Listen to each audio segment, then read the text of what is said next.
Hey, today we're talking about guild pet peeves. After hopping around from like 15 guilds, I've finally decided to talk about some of my experiences within these guilds and express ideas and feelings that actually may help current or future leaders within this community aspect of BDO. Also, just as a reference, I have ran a small PvP guild before about a year ago, but I did take a long hiatus from the game and that was going pretty well at the time, but yeah, it sort of fell apart. I passed leadership to somebody else that didn't really take care of the guild, so it kind of fell apart, but it is sitting just AFK on another character, so I just feel like it's a small reference for those of you that may or may not know. We did have a small community of 25 active members, and they were all hitters at the current time of content, so not only did we have good people in the guild, we also had a consistency with activity, and everyone was completely down for PvP and PvE content.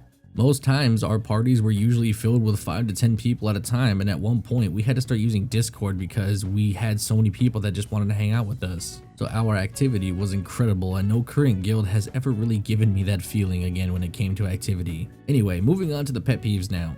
This is my most hated thing among all guilds I've ever been in.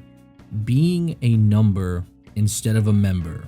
What I mean by that is the feeling of only being a part of a community that uses you more as a tool than being a part of a community that accepts you as a member and or a friend. Pretty much every guild I've ever been in fails in this department, and it's a tough thing to manage considering at one point I had to do something similar on a smaller scale. Managing 25 active members and trying to make them all feel welcome and that they belong there is tough for one person to do, but that's why you have officers. Officers are supposed to take their responsibilities and help manage the members and keep them in a manner where their loyalty and happiness is at a high so they feel like they belong in the guild. But unfortunately in my scenario and every single guild I've ever been in, I always feel like the only time someone ever talked to me was for a guild deck, aka a war deck, or some kind of node war, or GMs to do, or guild missions. Or to teach someone how to do something. No one ever invited me just to hang out or to talk. It was always for some underlying reason someone wanted to talk to me. Right now, I've kind of been in a few small guilds that struggle with leadership and work roles, but most recently I did join a mediocre node war guild, and it was fun for a while because, beginner guild, and I'm a beginner starting with node wars and stuff, and I started to realize as time went on, I carried every single node war, every single deck we had. Me and my duo partner in BDO, we spent more time fighting for these people that would not probably fight for me under any scenario. At least that's the way it felt. I'm sure they'd probably say otherwise, but if I don't feel it, then it is what it is. So in short, please, future or current leaders, talk to your members, at least make an effort to get to know them, especially if you see them putting in effort to push your guild forward.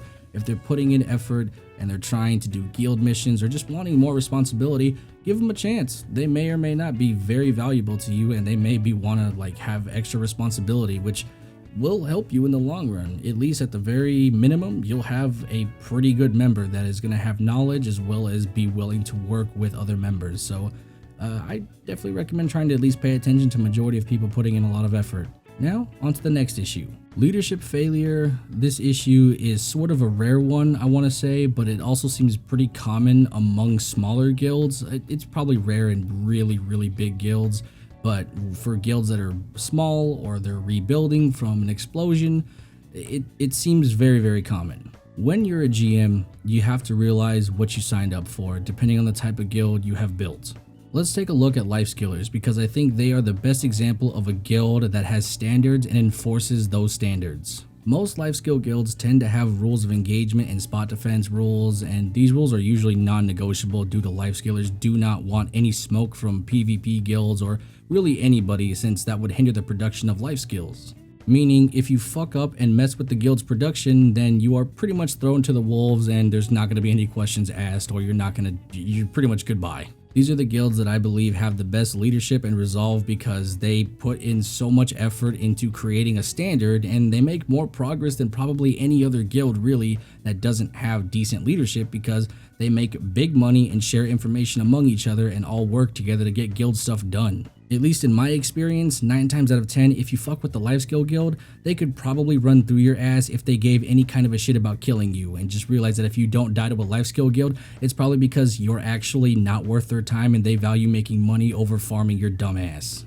Now let's take a look at a bad example of a life skill guild. Venomous Rebels is a floor and server guild, and I hate to really call them out, but this is really the best example that I can give of any kind of reference at all. And the leader, Blaine Sutton, or Sutton, whatever you want to call him, has turned his PvP guild, and yes, he used to have a PvP guild because he would advertise it as so, and then he caught some smoke and then turned it into a life skill guild because he could not hang with the big boys. Now this is not inherently bad because you can switch your guild at any given time and you're the GM, you can do what you want, but the issue is he has a PvP mouth while in a life skill guild that he runs, and in chat this causes his guild to catch smoke at every given turn. And when the smoke arrives, he hides in Valia and fishes all day and cries, "I'm a life skiller," or "You're gonna fight a life skiller," or "You're gonna bully a life skiller." And this is where I kind of got a little upset and I called him out on it, and I was like, listen bro, you can't cry life skiller when you have a PvP mouth. It just doesn't mix. Ever since then, the dude's been mad quiet. No bad blood or anything, nor do I hate the guy, but it's just like sometimes you just gotta say how it is, you know what I mean? And this is just a person that sets no standards or examples for his members and therefore gets him and his guild in a lot of trouble on a regular basis. But if we switch it up a little bit and talk about running a PvP guild, it's rather different how they conduct themselves, and the standards are much lower when it comes to rules of engagement and spot defense. Most leaders will let you kind of do whatever the hell you want in a PvP guild, and that includes K-bombing, griefing, and stuff like that. There are the rare few guilds that actually enforce rules of K-bombing and stuff like that, where if you're caught and screenshotted or videotaped or whatever the fuck, you are literally out of the guild. I've heard rumors that the guild Havoc really does not like K-bombing and they have heavy rules against it. Whether or not they do it or don't, I just heard that they have really heavy rules against it, which is good because that means they have standards and they enforce it. So this is one of the more better PvP guilds that actually has standards.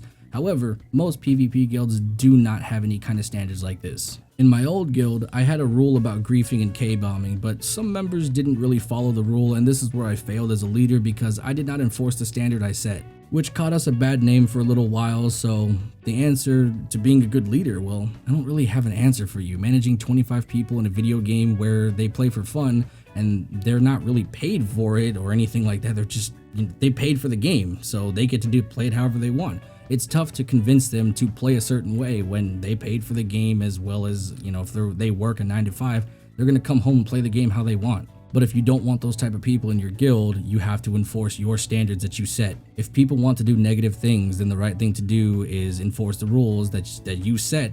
And if you just don't, then, well, yeah, I mean, you're kind of failing as a leader because you set standards and you're not doing it.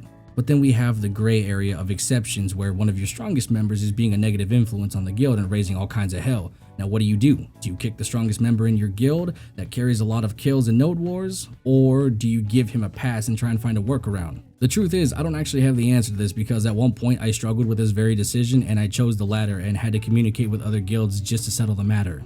I ended up creating more stress for myself instead of enforcing a rule that I set because I valued this member more than the standard I set. Honestly, being a good leader is decided over time and experience, which it seems lately I've been getting the ones with little experience or bad experiences. This one is a toughie, and hats off to current top GMs that really just are handling this job at its best. You all deserve a raise and a promotion for the work that you do, but let's go ahead and move on. This one is kind of a meme, but it's more common than you think. Girls and MMORPG guilds. Look, this shit is weird and I really don't understand how this can be such a massive issue, but women play games too, and I don't really understand how this falls in a lot of guilds where there's no way for them to coexist. I have this kind of ongoing joke on Floor and One where I always say that, like, if someone says that they're a girl in chat or whatever, I always just say girls don't play video games because it feels like that's what people think. That's really just how it feels when I join a smaller guild or just guilds that are really incompetent and then they all just start cooming over one singular like female that just randomly appears out of nowhere. And then somehow, in some way, it always turns out to be like the weirdest shit. Like actual geared girls that play BDO, they don't give a fuck about you at all. They don't care about you. They don't want to know your name. They're literally bad bitches that are holding down themselves and could give a fuck less. I know plenty of women that literally could give no cares in the world about your gear score, what you do, or what class you play. They give zero cares. But the reason this happens in smaller guilds is because nobody's geared, nobody knows anything, there's no reputation, it's just people cooming over one singular female, and because at a high level it doesn't matter anymore because that girl can whoop your ass and then you can't pretend to be better than her because she's on the same level. It's just, it doesn't happen at high level. But lower guilds really fall in this terrible pitfall, and it's terrible. And no matter what guild I've ever been in that has a single woman, there always seems to be a terrible just argument over something. Somebody's cheating on somebody, or somebody's flirting with 5 other guys. Some person's flirting with an underage woman or girl, whatever you want to call it. And that goes on in a lot of guilds. I get messages all the time on my Discord, people telling me about random underage dating at all times, as if I'm the FBI. I don't know what I'm supposed to do about it. I genuinely don't know what I'm supposed to do about it. I think it's just people trying to like spread awareness and just like, this player's doing this, but like without physical proof, I really just, there's nothing I can do about it. And even if there was physical proof, I don't know what to do about it anyway. Like, who am I? But either which way, I've seen wars fought over random women. I've seen wars fought over really not worthy people in general. And it's not even that it's a woman problem. It's just they're dudes that genuinely don't know how to behave in the MMORPG genre when it comes to the opposition. So I really just don't understand this one. It's hard to complain about because I personally don't get it, but in lower guilds, this is a really big fucking problem. My best advice is don't fucking care. It doesn't matter. They're just another player in the game. It really doesn't matter. One day, they're either going to quit the game or be as good as you or better than you. That's just the way the game is. It doesn't really matter what the fuck they do or who they are or what sex they are either. It really doesn't matter. Anyway, I think that's where it's a good point to end the video. Very weird shit, but maybe there's some insight to some of you guys looking for guilds or leaders or aspiring leaders that want to run a guild. These are things to maybe avoid and try and manage at a better level than some of these other guilds, because I can tell you there's a lot out there that are failing in a lot of departments. And trust me, there's a lot more pet peeves I have than this. So just, yeah, it gets weird. But anyway, that's it for today's video. Hopefully you guys enjoyed it. I'll talk to you guys later. Bye-bye. Yeah, she knows I'm no one. Yeah, she knows I don't need no kind.